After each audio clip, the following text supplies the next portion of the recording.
મળતી માહિતી મુજબ છાણીના રામાકાકા ડેરી પાસે રાત્રિ સમયે ચાલતી કારમાં અચાનક ધુમાડા નીકળવા લાગ્યા હતા। કાર ચાલકે તરત જ ગાડી રોકી બહાર નીકળી જતા મોટી દુર્ઘટના ટળી હતી। પ્રાથમિક તબક્કે ફાયર સિલિન્ડરથી આગ બુઝાવવાનો પ્રયાસ કરવામાં આવ્યો હતો, પરંતુ થોડા સમય પછી ફરીથી આગે ઉગ્ર સ્વરૂપ ધારણ કરી લેતા કારને સંપૂર્ણપણે ઘેરી લીધી હતી।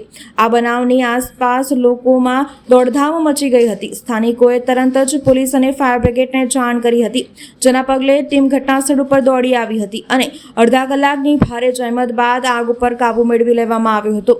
આ ઘટનાને કારણે રસ્તા પર અવરજવર થોડીવાર માટે બગડતા વાહન ચાલકોને મુશ્કેલીનો સામનો કરવો પડ્યો હતો।